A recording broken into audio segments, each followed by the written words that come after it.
Pimenta Pod é um oferecimento de Pessoal Saúde, V-Work, Ti Filmes, Dr. Amaury Mendes, Notícias Municipais, Aventuração, Pimenta News Press, Odontologia Camargo. Olá, estamos iniciando mais um programa Pimenta Pod, onde você sabe que aqui a gente fala de tudo menos da vida dos outros. E hoje nós trouxemos uma pessoa pública especial que atua na área da saúde, mas antes de apresentá-la, eu gostaria de agradecer mais uma vez a turma do Pessoal Saúde que cedeu esse lugar maravilhoso. Dá uma olhada, estamos em pleno centro de São Bernardo, olha o sol depois de um dia de chuva. Estamos aqui, fomos muito bem recebidos, já até participamos de um coffee break. Então, Pessoal Saúde, obrigado por nos acolher aqui. A turma lá da V-Work também, muito obrigado por estar conosco no nosso programa.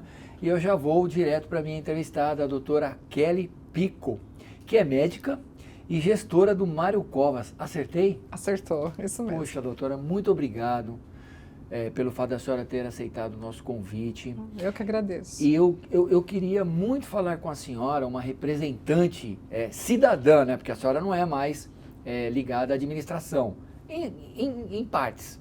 Estando como gestora, de uma certa forma ainda está, de alguma forma, ligada à saúde da cidade. Mas eu gostaria de fazer uma pergunta logo de cara para a senhora. Como é que está a saúde em Santo André? Bom, a saúde de Santo André está cada vez melhor em desenvolvimento. Graças a Deus, o nosso prefeito Gilvan, ele é uma pessoa muito preocupada com a saúde, ele é uma pessoa que está sempre de olho diretamente na saúde. E ele deu, todo aquele período que eu estive na saúde, deu toda a força e apoio para a gente desenvolver cada vez mais a saúde da cidade. Aumentar aí a qualidade do trabalho dos nossos serviços da cidade, né? E ampliar também os serviços da cidade. Sim. Então, a saúde de Santo André, como assim, está em desenvolvimento, porque eu acredito que toda a saúde do Brasil inteiro tem que estar em desenvolvimento, porque todas as cidades estão sempre ampliando. Então, tem que estar sempre prestando atenção nisso, para ver onde é o gargalo, onde é a maior procura e está agindo. E isso, graças a Deus, Santo André está saindo na frente aí em relação a perceber aí quais são os maiores problemas da saúde da cidade. Eu sou jornalista há mais de 30 anos e uma das minhas primeiras funções foi cobrir cidades. Então, trabalhei no Diário do ABC, trabalhei em alguns veículos de comunicação daqui da cidade, de São Bernardo e do ABC, e sempre acompanhei a política e vejo que as administrações atuais, os prefeitos, eles têm tido um olhar diferente para a saúde, porque um povo sem saúde não é ninguém. Eu falo isso também. E eu costumo até... tá vendo que a gente já bateu nas ideias, né? Para mim, sem saúde não é nada. Por quê, doutora? Porque nós podemos querer e ter muitas coisas. E no decorrer das nossas vidas, a gente consegue. Mas se não tivermos saúde, a gente não consegue nada. E aí é onde entra esse papel fundamental de vocês, gestores da saúde, nessa situação. E aí eu quero fazer uma outra pergunta para a senhora. Médica, com uma formação mais humana, clínica, e de repente se vê na gestão pública. Opa, peraí, é um lugar que é para dar choque, para chacoalhar a senhora, não é? Exato. Como é que a senhora concilia essa questão de médica e gestora ao mesmo tempo? Então, sem ficar louca. Não, sem ficar louca. Enquanto eu estava na secretaria, né, como secretária adjunta, esse foi o meu maior desafio até. Vim do particular, do privado, com uma ideia de medicina privada e juntar com a medicina pública, né? E o meu foco maior sempre foi a humanização e a medicina preventiva. Então, qual que era o maior desafio? Você deixar mais humanizados os serviços e integrar os serviços, né? Integrar a medicina preventiva aos UBSs, às UPAs e ao hospital, de forma que você conseguisse estar presente em todas as áreas ali da saúde. Sim. e trazer mais saúde para a população, porque o maior desafio é a gente tratar realmente as doenças crônicas para não deixar chegar na parte, no terciário, né? Sim. Então, a gente sabe que a saúde particular, ela tem um viés, e a saúde pública, outro. sim. E a senhora, por ter atuado algum tempo na particular, a senhora acabou trazendo alguns olhares diferentes para cá? Eu falo para todo mundo, todas as vezes que eu atendi na minha vida, seja no privado ou no público, eu sempre tentei dar o melhor olhar para o paciente. O que eu acho mais importante é um plano de tratamento individualizado para cada paciente. A gente vê números, mas a saúde não é somente números, ela é uma pessoa. Então, o que a gente orientou muito no período que eu fiquei? Orientando os médicos, os enfermeiros, para ver o paciente como um todo. Entendeu? A senhora sabe que com isso... Individualizado. A senhora sabe que com isso a senhora nada contra a corrente, porque eu entendo que os médicos, eles têm uma postura menos humana. Muitos, e aqui, fazendo até um desabafo, os médicos, eles atendem os pacientes de uma forma assim mais, não sei se a palavra certa é seca, dura.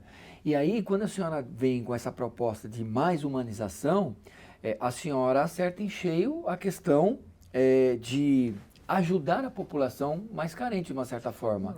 Mas isso é a pergunta, isso é um olhar que a senhora percebeu durante a sua carreira, vem dessa necessidade da população mais carente, ou é mesmo uma formação que a senhora já traz lá de trás? É uma formação que eu trago minha mesmo. Pessoal. Pessoal. Só que eu vejo também, por outro lado, que quando você aproxima o médico, a equipe de saúde da pessoa, das famílias, você tem um desenvolvimento melhor na saúde.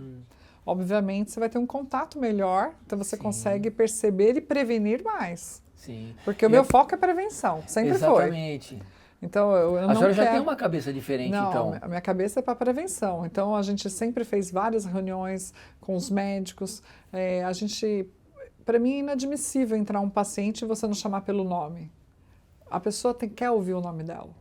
Então, ela quer, o primeiro contato é importante pelo menos ouvir o nome da pessoa. Ela não é um número, ela não é uma senhora, mãezinha, eu não gosto disso. Eu acho que ela é a mãe daquela criança, ela tem o nome dela, então você aproxima a pessoa, né? E nas UBSs, que a gente tem o Saúde da Família, que é o que eu mais defendo, a expansão do programa Saúde da Família, né, da estratégia, para você saber o que acontece com aquela família. Entendeu? Eu tenho uma família que tem hipertenso, diabético, gestante. Então, como eu vou trazer mais saúde se eu não sei nem quem são as minhas famílias que eu assisto? Então, o que eu insisto muito é no conhecimento das famílias. A senhora diz que insiste muito. Eu ouvi a senhora falar essa palavrinha, né? Esse verbo várias vezes. Se a senhora insiste, é porque a senhora tem obstáculos. Quais são os maiores obstáculos que impedem dessa ideia da senhora avançar com mais celeridade? O obstáculo maior ainda é a medicina tradicional, não é nem pessoal, não é a cidade de Santo André, São Bernardo, não é isso. É o tradicional, está em tudo. Cidade. Então a gente tem que aproximar mais. E eu acredito que a formação do médico agora está se aproximando, está bem mais humanizado. Então isso vem desde... E por que essa mudança, doutora, de humanizar mais a medicina? Eu acho que pela história atual que nós estamos vivendo, né? Pelo modelo de medicina. Não sei se vocês acompanham, mas agora a gente está voltando muito para a saúde integrativa. A gente já sabe que quando você cuida no integral, você vai conseguir prevenir as doenças como diabetes, hipertensão, alguns cânceres. Então, quando você olha por integral, a pessoa não é... Isso até no privado. Acho que, por exemplo, eu sou especialista em oftalmologia, mas eu tenho que ter uma noção de clínica, eu tenho que enxergar que aquela doença pode fazer parte de outra, né? Então, eu acho que é essa parte que o médico agora precisa estar mais preparado. Essa nova geração de médicos que está chegando tem uma possibilidade maior de ser mais assertiva, mais humana ou não? Não fazendo uma comparação com os mais... Não sei, fica um pouco Por que complicado de dizer. Eu vou trazer para o meu lado. Na comunicação, eu sou um jornalista raiz. Eu cheguei nas redações com caderneta na mão. Eu sou médica raiz também. Então, nós íamos para a rua, né? E fazia tudo na ponta da caneta. Chegava na redação, transcrevia, fazia o texto e pronto. Hoje não. Hoje, os jovens, eles pegam o celular, os jornalistas novos, ou um notebook e participa de um evento, faz o texto ali na hora, isso quando não chama a IA, Chat né? GPT. Os chats GPTs da vida, e sobe. Eu sempre fui inquieto e não me vejo aposentado, apesar de eu já estar até, doutora, vendo a minha aposentadoria. Talvez ano que vem eu me aposente como CLT, porque eu já paguei já a minha parte. Então, é um direito meu. Mas eu me sinto inquieto, então eu vou buscar novas formas de fazer o jornalismo. E quando eu vou para os lugares e eu vejo os jovens, eles olham assim para mim, ó. O que esse coroa está fazendo aqui? Esse choque de gerações, eles não entendem que nós temos muito mais a ensinar do que ser observados de uma forma jocosa, vamos dizer assim. Mas aí vai também nós entendermos que nós, jornalistas raiz, temos mais do que aprender com eles. Na medicina isso acontece? Acontece em partes. Então, A experiência é tudo. É o mal do ser humano, ao contrário. Então. Eu acredito que eles aprendem muito mais com a experiência nossa. Mas é diferente, né? Mas a gente aprende com eles também. A comunicação, talvez, com o paciente. Porque a gente tem que ter essa comunicação com o paciente e a gente tem que estar sempre atualizado. Quanto mais jovens, eu vou atender uma faixa etária mais jovem também. Então, eu tenho que saber comunicar com eles. Entendi. Comunicação é a base de tudo. Sim. Se a gente não se comunica, não vai, né? Sim. Então, é importante. No discurso que a senhora está trazendo para a gente, a senhora fala muito de prevenir, né? E é óbvio que prevenir é melhor do que remediar. Sempre. Né? Mas ainda a gente encontra, doutora, uma dificuldade com as famílias em entenderem isso, de que a prevenção é melhor, né? E aí também a gente cai naquela questão, muitas vezes, do poder aquisitivo da família. Porque não é toda a família que pode fazer uma medicina de prevenção. Como é que a senhora vê isso e como é que poderíamos mudar isso nas famílias mais carentes? Bom, primeiro, acho assim, você fala da parte do poder aquisitivo. Orientar a alimentação, por exemplo, em Santo André, nós temos a equipe multi. Na equipe multi, a gente tem nutricionista. Ela está lá para estar ajudando e orientando as famílias. Uma vez por semana, ela está numa UBS, faz as reuniões com as famílias e dali ela está orientando como usar sua cebola, seu alho, diminuir o sal, melhorar o alimento, deixar esse alimento mais rico, nutritivo e ideal para quem é diabético, hipertenso e no geral. Então, a gente tem essa preocupação na saúde, sim, de estar colocando à disposição. Temos também a atividade física. A atividade física não custa e a gente tem serviços coisas tão simples, né? E a atividade física hoje a gente sabe que quando você faz atividade física você reduz câncer, você reduz hipertensão, você reduz diabetes. Então, as doenças cardiovasculares diminuem em 30%. Sim. Então, a gente sabe, isso é simples e a gente tem aí fisioterapeuta, educador físico, uma vez por semana em cada UBS de Santo André, para estar dando ajuda e preparando essas famílias. Então, à disposição nós temos. Cabe os serviços e a população também procurar e saber o que tem na unidade de saúde.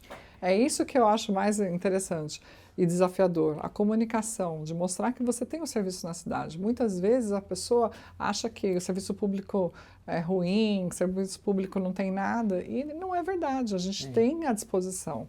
Sim. Tem, claro, existem os desafios de tratamento, às vezes aparecem algumas coisas mas é muito cheio, né? O serviço acaba sendo cheio, mas é cheio também no privado.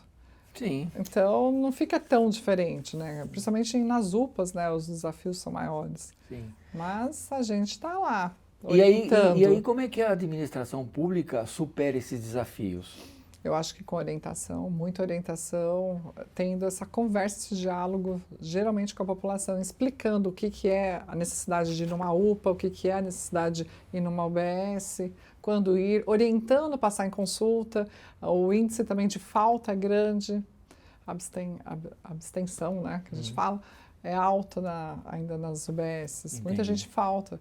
E a gente sabe, a gente fala, né? Por que é mais comum a gente ter viúvas do que viúvos? Sabidamente, as mulheres se cuidam mais, frequentam mais as consultas. Eu não sei se era para ir, mas é um fato. É um fato, né? isso é fato. Doutora, olha só. Então, esse mesmo raciocínio serve para a população. Eu quero a população passando em consulta, pelo menos a cada 6 meses, uma vez por ano. Sim. A gente pensa que é assim, nossa, o que ela está falando, imagina, uma pessoa não passa uma vez por ano. Tem gente que não passa há 5 anos, tem gente que não faz exames, e os exames estão disponíveis, às vezes até sobra vaga. Doutora, eu tenho outras perguntas para fazer dentro dessa última resposta da senhora, mas sabe o que a gente vai fazer agora? A gente vai dar um tempinho só, espera aí que a gente já volta. É os comerciais para você prestigiar aqueles que nos apoiam aqui. A gente já volta, segura aí.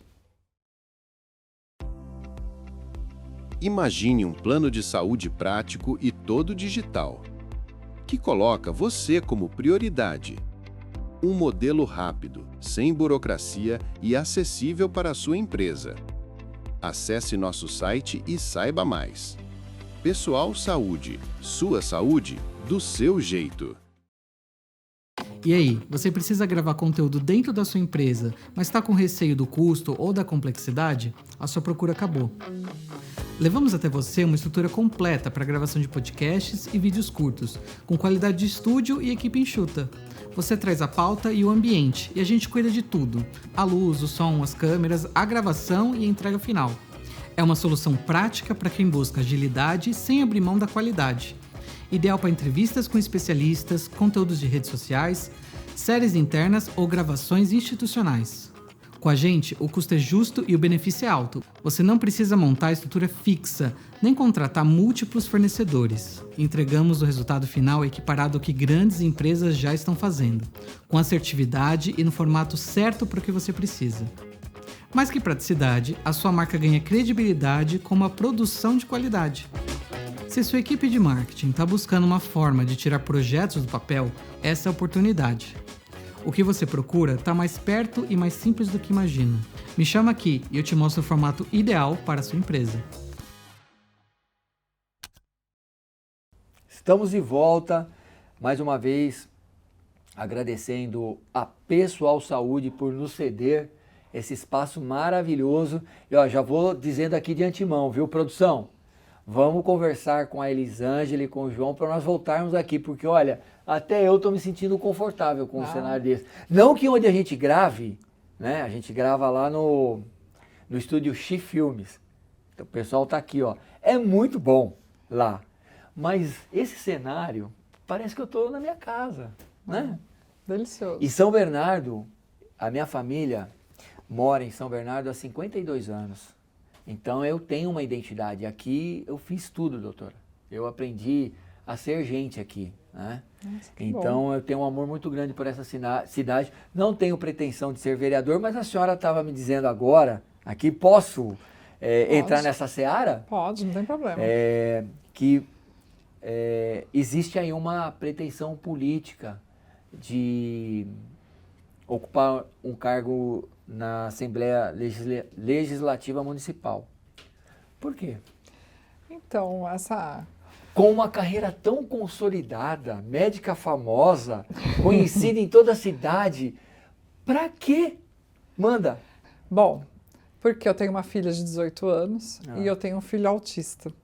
E eu fiquei pensando, eu preciso dar voz para esse menino e preciso ocupar espaço de mulher, né? Um espaço na parte no legislativo, na política, onde a mulher não consegue entrar, é muito difícil para a mulher entrar ainda nesse setor. E quando a gente consegue vencer setores assim tão difíceis como na política, com certeza eu vou estar facilitando a vida para minha filha arrumar uma vaga aí numa empresa no futuro, para sua filha também ter uma vaga em empresas, para facilitar essa vida e ter mais igualdade no trabalho para elas.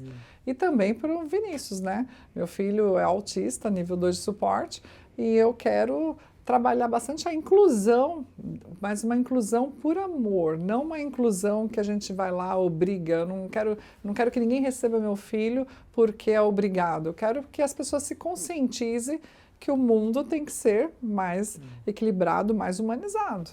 Permita-me uma... E porque eu sou apaixonada pela saúde.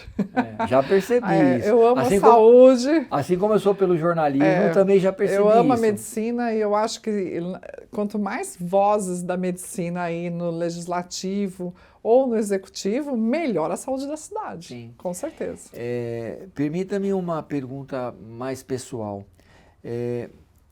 A senhora tem um filho autista e nós já trouxemos esse assunto 2 ou 3 vezes aqui, se eu não me engano.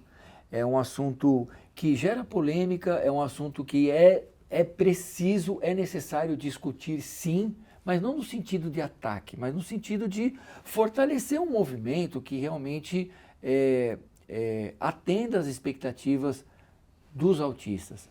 E quando eu vejo a senhora médica, né, formada com conhecimento, uma carreira e querendo ocupar uma vaga no Legislativo Municipal para melhorar isso, quais são os caminhos que podem ser percorridos para que isso aconteça?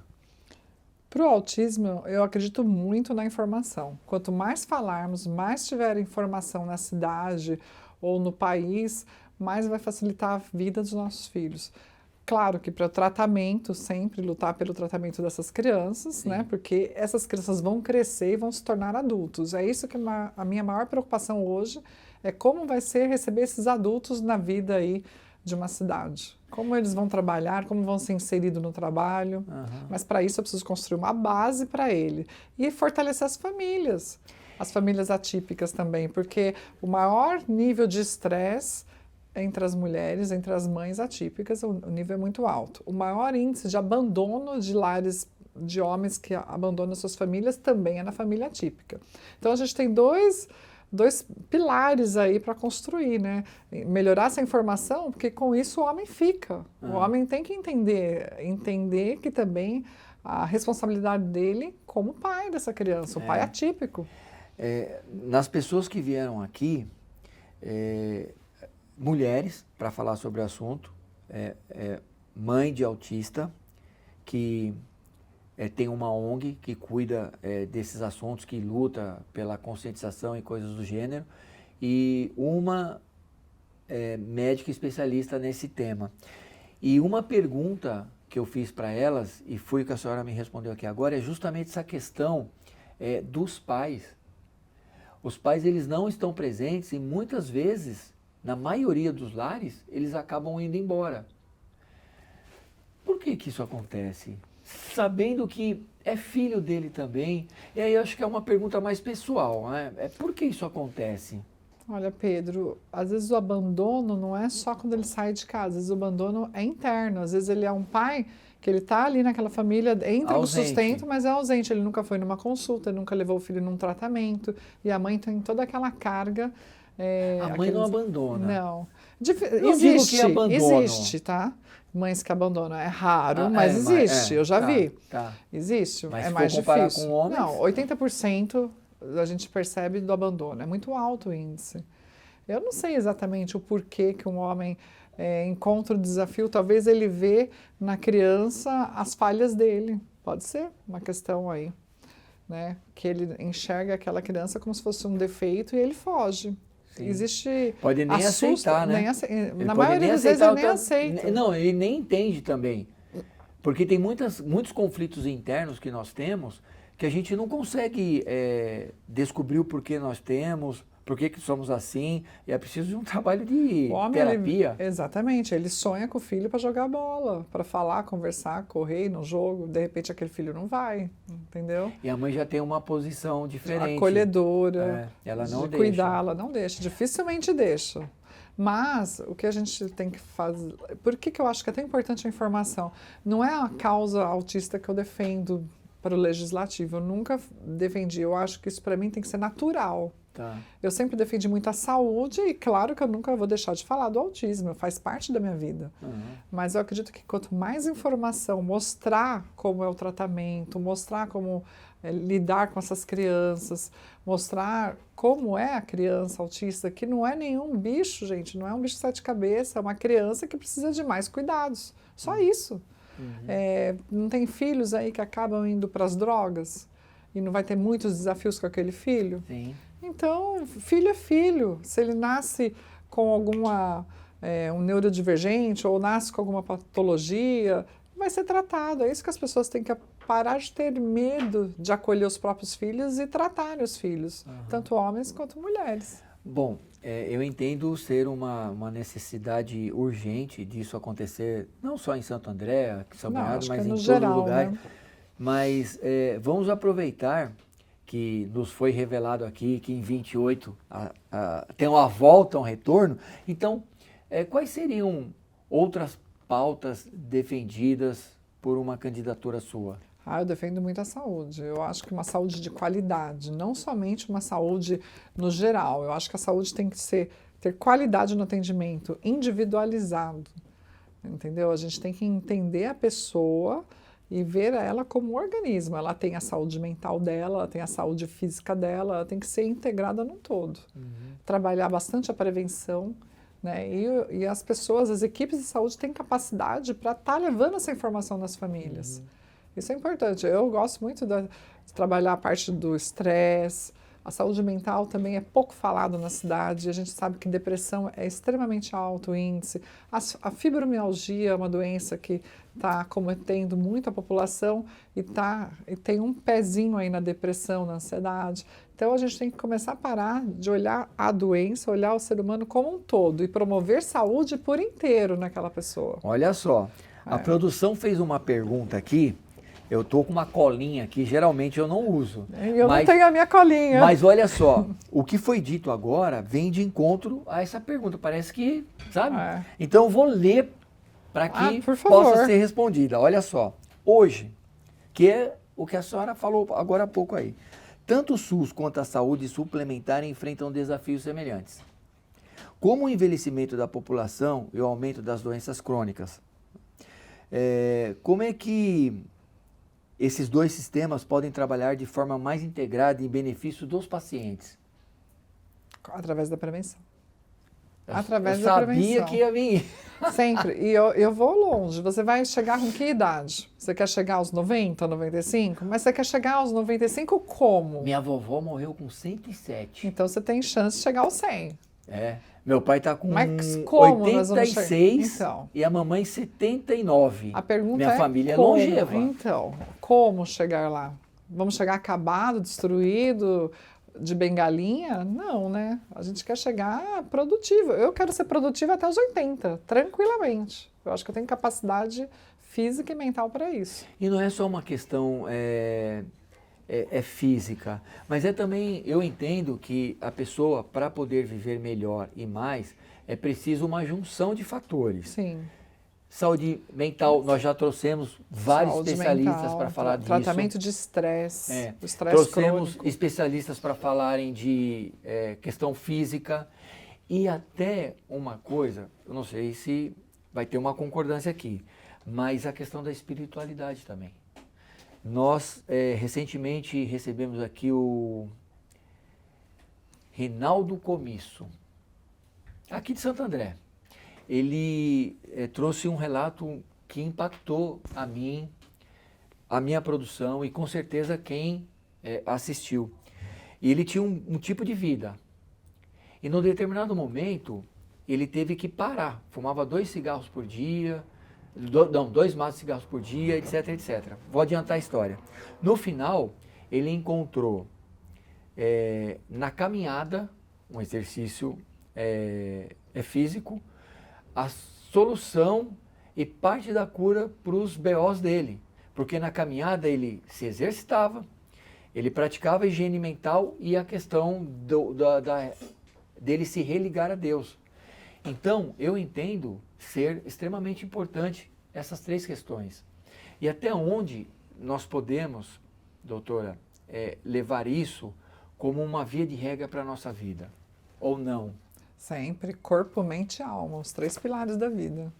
A parte espiritual, eu acho que cabe a cada um decidir a sua espiritualidade. Isso. A religião, ou o tipo de espiritualidade que a pessoa tem, mas que é comprovado cientificamente que quem tem uma espiritualidade mais elevada tem melhores resultados na saúde. Eu tenho uma hospitalização, tenho uma pessoa que não acredita em nada e tenho uma pessoa que acredita em Deus, tem fé, essa pessoa vai melhor, entendeu?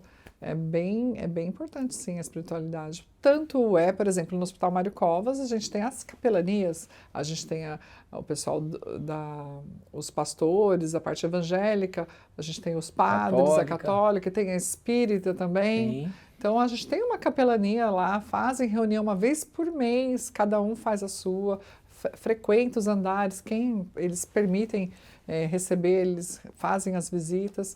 É importante, sim. Essa parte espiritual, Entendi. ela dá toda a diferença na vida de uma pessoa. Eu acredito totalmente. Eu gostaria de conversar muito mais, porque aqui renderia uma conversa de umas 3 horas. Mas a produção já está, né, me falando que o nosso tempo está estourado. Mas eu gostaria de fazer uma última pergunta. Até por conta da futura vereadora de Santo André. Você tinha me dito que foi a segunda mais votada? Na realidade, eu sou a 4ª mais votada, Tá. né? Mas do governo, a 2ª. Ah, tá. Vai ser a primeira. Se Deus quiser. Anunciou no meu programa que vai ser candidata, então, e a nossa... Vamos ver se antes, mas se não, a próxima entrevista vai ser já... Como vereadora. 2028, passa aí, rápido, né? Eu gostaria que a senhora encerrasse com essa questão da saúde de Santo André, fazendo essa reflexão de como que ela está e para onde ela deve ir, tanto no sistema particular de saúde, né, quanto o sistema público. A evolução da saúde é quando ela volta para a prevenção. Ela tem o olhar virado para a prevenção. É para a atividade física, que a gente tem lá o Saúde em Movimento, que é um dos programas que eu ajudei a construir e consolidar na cidade, né? Que é o Caminhão da Saúde, que está em toda a cidade. Uma vez, todos os dias ele está num ponto onde ele, simples fato de aferir a pressão, ver o peso, orientar o peso, que é importante também o combate à obesidade. Isso é prevenir. É esse olhar que a gente tem que voltar, porque através disso a gente consegue diminuir 80% das doenças crônicas. A prevenção. Atividade física, alimentação, sono, a higiene do sono. Muita gente não sabe que tem que dormir. Dorme picado, dorme com celular. No meu caso. Então, mas não pode.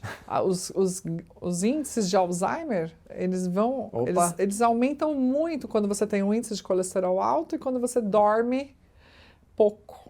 Você não tem o descanso, então você começa a ter acúmulo das placas amiloides, né, no cérebro e tem risco de Alzheimer. Eu vou fazer uma consulta com... Pode ir.